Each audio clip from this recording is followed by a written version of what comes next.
Alam ko na marami sa inyo ang hindi ako gusto. Bakit tayo magpapaututo sa kanya? Bumas ka dyan. Anong formal interest na sabi mo? Alam ko na sa tingin ng iba, ako ang sumira sa isang tao na minahal niyo.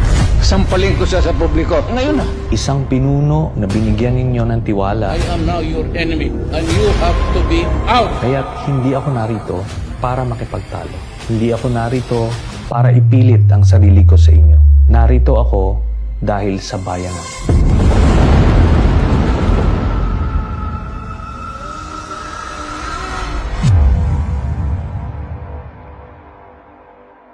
Ilang beses kong tinaya ang buhay ko para mapatunayan ko ang pagmamahal ko sa ating bansa. July 27, 2003, unang nakilala si Lieutenant Senior Grade Antonio Trillanes IV. Isa siya sa mga lider ng mahigit 300 sundalo ng grupong Magdalo na sumugod sa Makati. Pangyayari tumatak sa kasaysayan at tinawag na Oakwood Mutiny. Ang hiling ko sa inyo ngayong oras na ito ay buksan nyo lang ang isipan ninyo. Hindi ko kayo pipiliting maniwala, pero gusto kong sabihin ito sa inyo. Baka sakaling magbukas ang isip mo. Dahil ang pagmamahal sa bayan, hindi mo pwedeng daanin sa kwentuhan, sa pagpapatawa, sa pagmumura. Madadaan mo ito sa katotohanan. Ito ang buong kwento ko. Noong 2016, nagsimula kaagad ang patayan. You have to shoot them dead.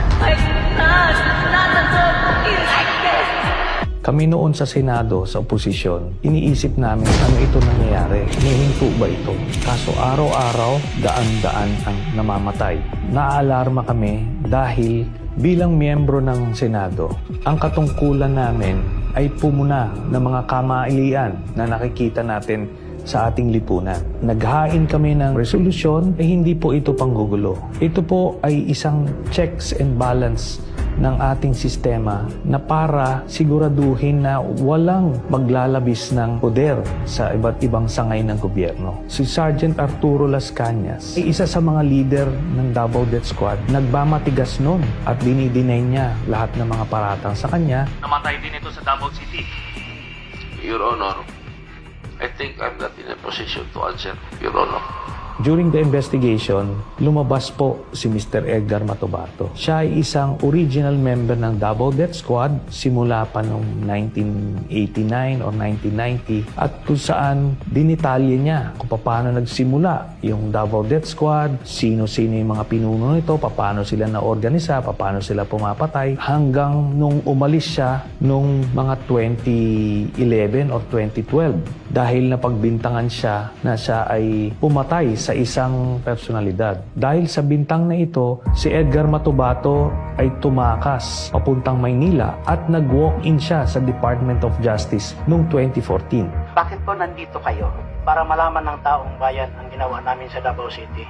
Para mabigyan ng katarungan yung lahat, yung namamatay ng mga inosente. Siya ay kinwestiyon ng NBI agents, tinitignan kung totoo ang kanyang storya at dito na nga mas lumalim yung investigasyon. Yung lahat ng mga pinangalanan ni Mr. Matubato na mga miyembro ng Davao Death Squad, na mga miyembro rin ng Philippine National Police, ito ay pinatawag namin sa Senado. Itong si Sergeant Arturo Las Cañas, kinalaunan, siya ay umamin na totoo nga lahat ng mga sinabi ni Edgar Matubato at mas marami pa siyang sinabi tungkol sa Davao Death Squad. I would like to ask for an apology and understanding of what I had said because I'd like all the testimonies of Edgar Matubato against myself.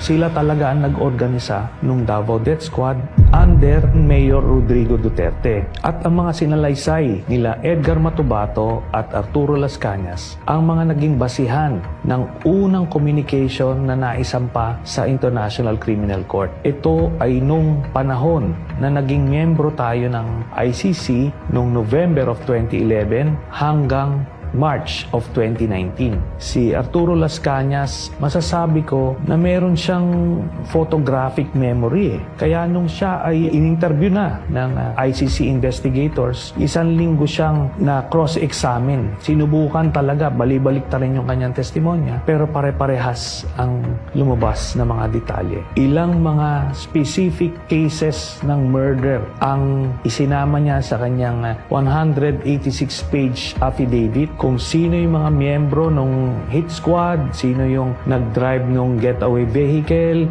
gamit na pagpatay, saan pinatay, dinala at nilibing.